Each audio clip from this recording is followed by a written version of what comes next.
Assalamualaikum warahmatullahi wabarakatuh. Salam sehat, salam bahagia bagi kita semua.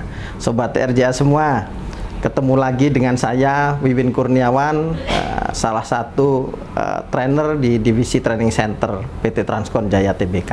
Nah, pada kesempatan yang baik ini, saya akan membahas tema mengenai bagaimana kita berkendara di jalan raya dengan menjaga jarak aman kendaraan.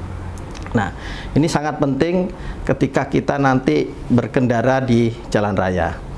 Nah, supaya tidak gagal paham, supaya tidak ketinggalan informasi, tonton terus, ikuti terus video ini. Nah, kalau masih penasaran, ikut saya. Oke, baik, Sobat TRJA semua. Jadi setiap pengendara kendaraan bermotor, baik motor atau mobil, itu sudah seharusnya berlaku aman saat berkendara. Nah, pengemudi harus fokus dan menjaga jarak dengan kendaraan lain, baik saat kendaraan lengang, saat kendaraan ramai, ataupun saat kondisi macet. Nah, salah satu perhitungan waktu untuk meminimalisir terjadinya sebuah kecelakaan atau terjadinya tabrakan itu biasa kita kenal dengan istilah atau kita kenal dengan rumus 3 detik. Nah, jadi perhitungan ini dibuat agar pengendara bisa membuat jarak aman, jarak aman saat terjadi pengereman mendadak, sehingga tidak langsung menabrak kendaraan yang berada di depan kita. Nah, asumsinya begini, jadi 1-2 detik itu adalah waktu bagi otak kita atau pengendara untuk memproses perintah terhadap otot kaki kita untuk menginjak pedal rem. Nah, 0,5 sampai 1 detik kemudian itu adalah proses dari mekanikal sebuah kendaraan untuk melakukan pengereman sehingga kendaraan itu kemudian dapat berhenti dengan baik atau sesuai keinginan kita. Nah, oke, Sobat TRJA semua, sekarang kita coba akan mempraktekkan langsung ke kendaraannya.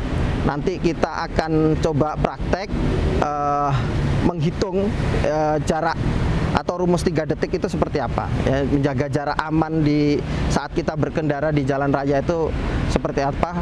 Langsung saja nanti kita praktek di kendaraannya.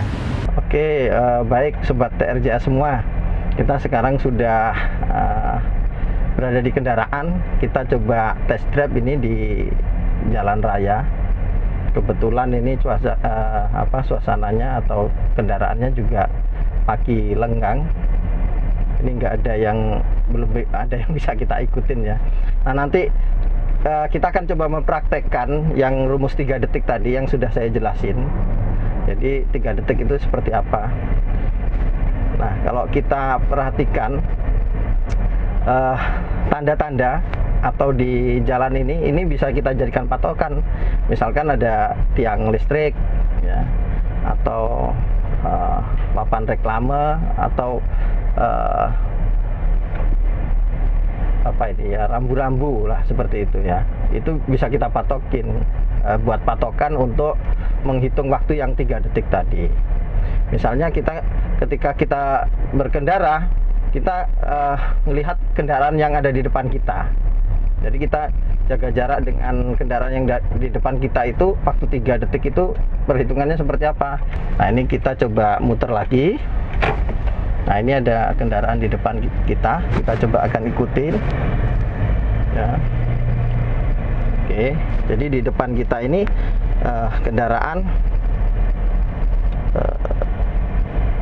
Sigra. Ini kecepatannya kurang lebih 40, kita coba jaga jarak.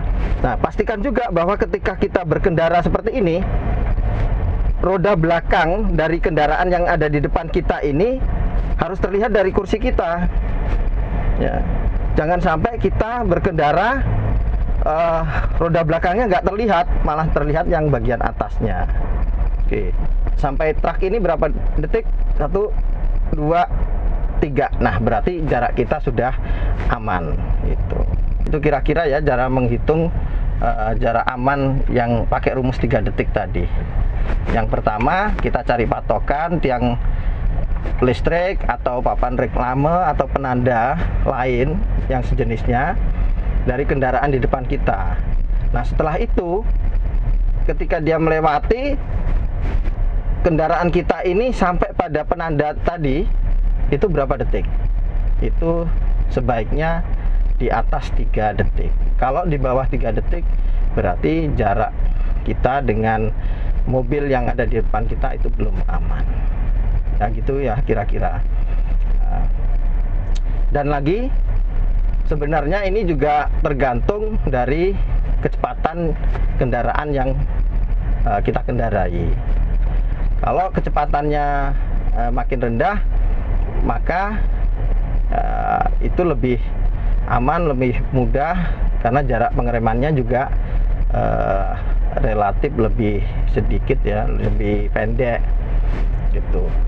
Jadi menjaga jarak amannya itu lebih aman. Tapi kalau semakin kencang ya kita berkendara, kecepatan kita semakin tinggi, maka itu juga semakin panjang jarak berhentinya.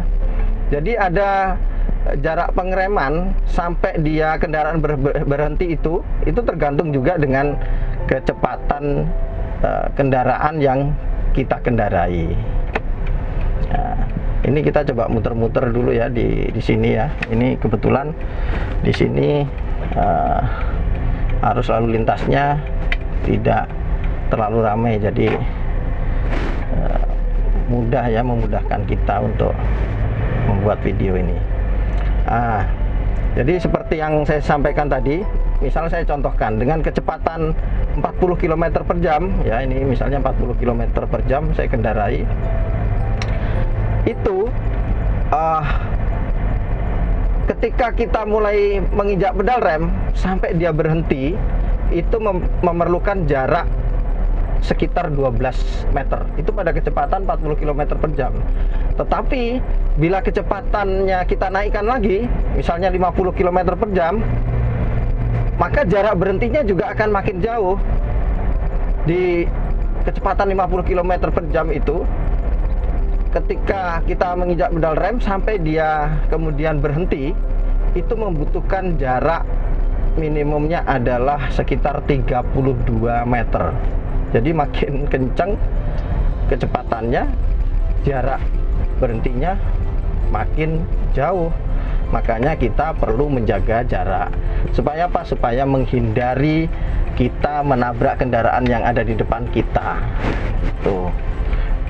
Baik, Sobat RJ semua, tadi sudah saya bagikan video praktek, kita praktekin juga, kita jelasin bagaimana jarak aman berkendara ketika berada di jalan raya. Nah, ini semoga video yang kami bagikan ini, tip-tip yang kami bagikan ini bermanfaat bagi Sobat TRJA semua.